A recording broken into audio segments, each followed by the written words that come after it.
Abdulla Qahhor. Mahalla. Inson bilan tirikdir inson, muhabbatdan hayotning boshi. Odamzodga baxsh etadi jon, odamlarning mehr quyoshi. Erkin Vohidov.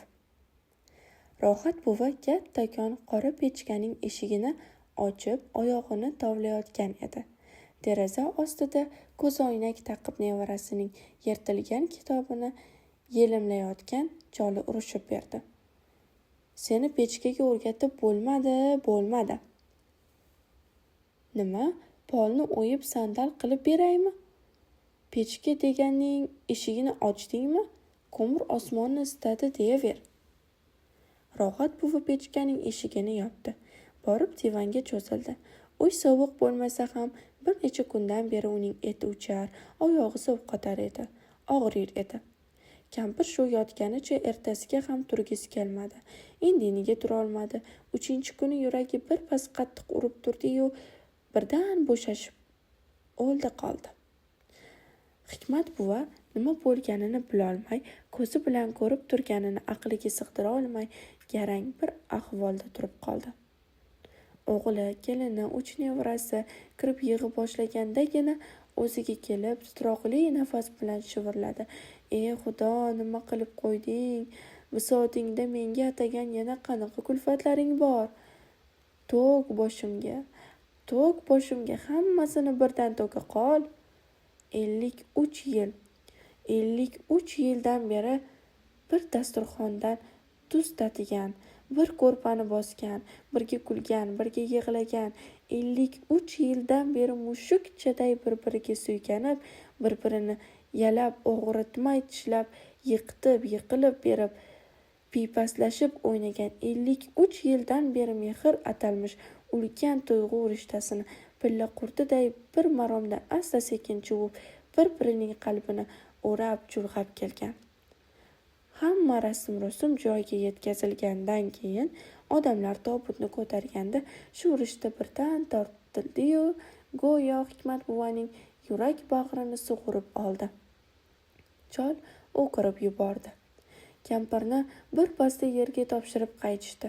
Ko'ngil so'ragani yana butun mahalla kirdi. Hikmat buva kasal musichaday bir chekkada qo'nishib o'tirar. Aftidan endi uning uchun olamda hech kim, hech narsa qolmagan edi. Shundoq Hikmat buva hafta o'tar o'tmas bir hovuch suyak bo'ldi qoldi. Chol cho'zilib yotganda uning o'likmi, tirikmi ekanini bilish qiyin. Lekin kampir oyog'ini pechkaning o'tiga tovlayotganda urishib bergani esiga tushsa, arslonday o'kirar, o'zini u yoqdan bu yoqqa otar edi. Uyda uni yolg'iz qo'ymaslikka harakat qilishardi. Kichkina nevarasi ham o'yinchoqlarning uning uyiga kirgizib qo'ydi. Bog'chadan kelganida keyin shu yerga kirib o'ynaydigan bo'ldi. Katta nevarasi har kuni uni necha marta xilma-xil qilib suratga olib berdi. O'g'li uni avtomobilga solib bir necha marta shaharni aylantirdi. Chol xursand bo'lish o'rniga onang borida shu ishni qilmading deb do'ng'illadi. Kelin unga magnitofon keltirib berdi. Chol magnitofon bilan bir pas uvundi-yu, keyin ko'ziga yosh olib, qizim, shu narsani ilgariroq topib kelganingda kampirni gapirtirib yozib olar ekanman dedi. Bir kuni qattiq yomg'ir yog'ib, qishdan qolgan qorni eritib yubordi. Ayvonda ustunga suyanib yomg'ir suvini vaqirlashini tomosha qilib turgan cholning ko'zi tandirdan narida yotgan bir poy eski kalishga tushib qoldi. Kampir bir oyog'i og'rib shishganda shu kalishni jag'ini kesib kiygan edi. Chol borib kalishini oldi, avaylab artdi, uyga olib kirdi. Chol uchun kampir go'yo qaytadan o'ldi. U kech-kecha yig'ladi. Kechqurun o'g'li bilan kelini ishdan kelganda kampir bechorani shifokorga durustroq ko'rsatmadilaring deb xarxasha qildi. Hikmat buva kechalari uxlamas, dori ichib uxlasa ham yarim kechasi uyg'onib tong otguncha o'tirib chiqar. Uydagi hamma narsani unga kampirni yolg'iz qolganini eslatar. Har bir tovush o'lim bo'lib uning miya qopqog'ini chertar edi. Chol tugab borayotganini ko'rib, o'g'li bilan kelini tashvishga tushib qolishdi. Bir kuni ertalab chol yo'qolib qoldi. Qidirilmagan joy qolmadi. Yor, do'st, tanish bilish, qarindosh urug', hatto tez yordam kasalxonasidan ham xabar olindi. Militsiyaga murojaat qilindi. Hamma yoq qidirilibdi-yu, qabristondan xabar olinmabdi. Chol qabristonda ekan. Hikmat buva qabristonga tez-tez borib, kampirning boshida 1 soat o'tirib kelar, lekin bunaqa qolib ketadigan odati yo'q edi. Chol bu safar borganida kampirning qabrini ziyorat qilish, u yoqda qolib, uning yonida o'ziga ko'r qazidi. Mudir va kerkovlar harchand urushmasa ham qo'ymadi. Janjallashdi. Chol kun oqqanda adoyi tomon bo'lib qaytdi. Kimdir uni avtobusdan tushirib, yo'lkaga chiqarib qo'ydi. Cholning zo'rg'a qadam bosib kelayotganini ko'rgan muyulashdagi cho'tgacha yugurib borib, uni olib keldi va qo'liga 1 piyola choy berdi. Xafa bo'lmay yuribsizmi, otaxon? Kampir onam alomat ayol edilar. Siz o'sha kundan o'zining birida o'zingiz ovora bo'lib ta'ziyaga kelgan odamlarni payqamadingiz. Ana odamu mahallaga sig'may ketdi. Mahallamizning ko'chasi 1 metr cho'kdi. Kampir onam dunyoga kelib odam ekanlar. Dunyoga kelgan odam avval boshi odam ekishi kerak ekan. Men ibrat oldim. Issiq choymi yo cho'tkachining gaplarimi cholga ancha mador bo'ldi. Ha, dedi chol bir oz g'urur bilan. Haligacha odam keladi. Ishxonasi ham shuncha yildan beri esdan chiqarmagan ekan. Cholning paydo bo'lganidan xabar topgan uy ishi qo'ni-qo'shni chuvillashib kelib uni o'rtaga olishdi.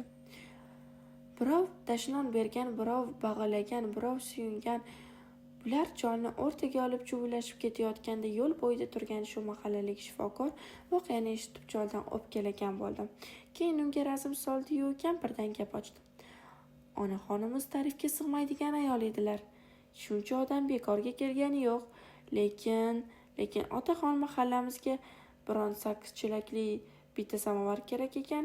O'sha kuni juda bilindi.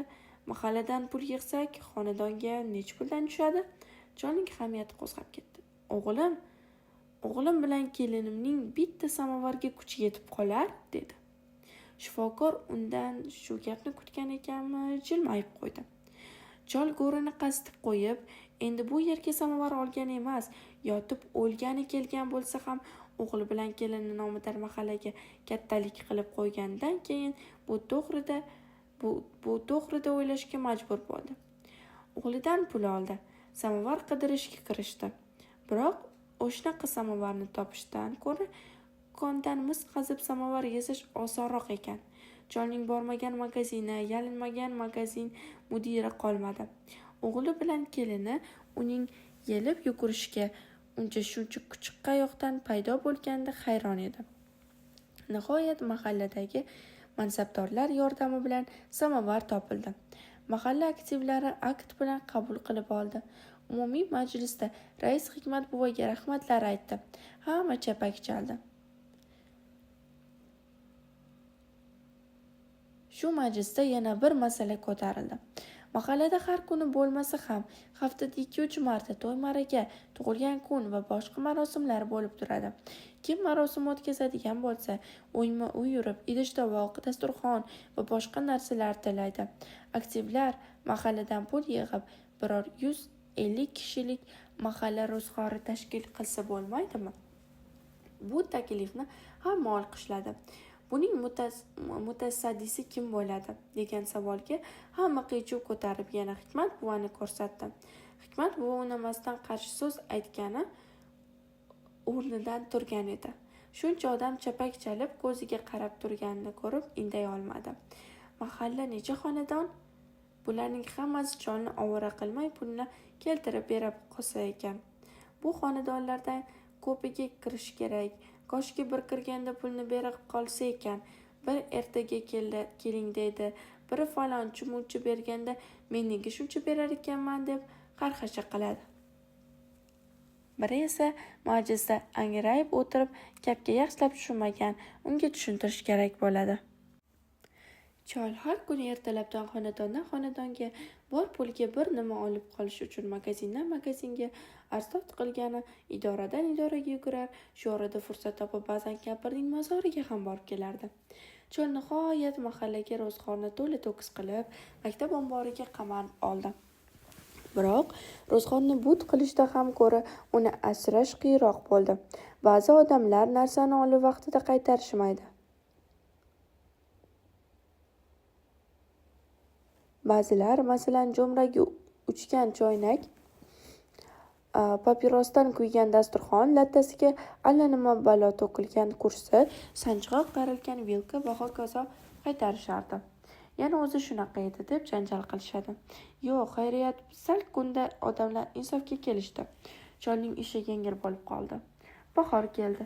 Shaharda daraxt o'tqazish mavsumi. Shu munosabat bilan gazeta maqola berib, o'tgan yil bahorda qaysi mahallalar plani to'ldirmay qolganini, qaysi mahallalar bu ishda namuna ko'rsatganini aytib, ilg'or mahallalarga qatoriga yangi mahallani ham qo'shibdi. Uni cholga nevarasi ko'rsatib kuldi. Chunki o'tkazilgan daraxtlarning ko'pgina qismi tutmagan edi. Chol chiqib mahallani aylandi. Daraxtlarni ko'zdan kechirdi. O'tgan yil bahorda jami 1765 tup ko'chat o'tkazilgan bo'lsa, bundan faqat 806 tasi tutgan. Tutgan daraxtlardan 22 tupi singan, 8 tupi sassiq, mo'rt va umri qisqa daraxtlar ekan. Chol bu ma'lumotni olib to'g'ri redaksiyaga bordi. Avval tortibroq gapirdi. Gap o'tganini payqagach shovqin soldi.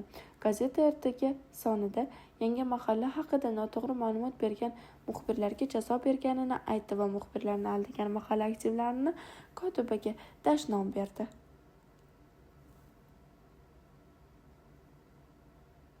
Shu bilan birga gazetaning xatosini ko'rsatgan Hikmat buva Normatovga tashakkur bildirdi. Hikmat buva shu kuni burchakdagi cho'ntagicha mahsini yog'latib, mahallamiz sharmanda bo'lgani haqida uning intihosiz javrashiga quloq solib o'tirgan edi. Shu asnoda o'sha yolg'onchi kotib o'tib qoldi va cholni ko'rib o'shqirdi. Ha, o'sha o'zimiz to'g'rilar edik-ku, senga nima? Bir oyog'ing go'rda-yu. Chol sekin burilib qaradi. Mening bir oyog'im go'rda, sening ikkala oyog'ing to'rdami? Unaqa demagin, bolam. Kim oldin o'lishini bilib bo'lmaydi. Chol yana bir nima demoqchi edi-yu, o'ziga ko'rqazitib qo'ygani eslab, dam ichiga tushib ketdi. Kotib jahl bilan qo'l siltab jo'nadi. Chol qo'llarini orqasiga qilib boshini quyi solib, uyi tomon bitta qadam tashlab borar ekan o'ylar edi. Bu bola ko'rqaztirib qo'yganmi, eslatdimikan? Yo'q, eshitgan emas, lekin eshitishi mumkin. Chol jadallab uyga keldi va o'tirib xat yozdi. Qabriston mudiri va qo'rquvlariga yozib ma'lum qilamanki, qari baqaterak ostida mening nomimga qazilgan go'rni qabriston idorasiga topshiraman. Azbaroyi foydalanish uchun. Hikmat buva xatni nevarasidan berib yubordi.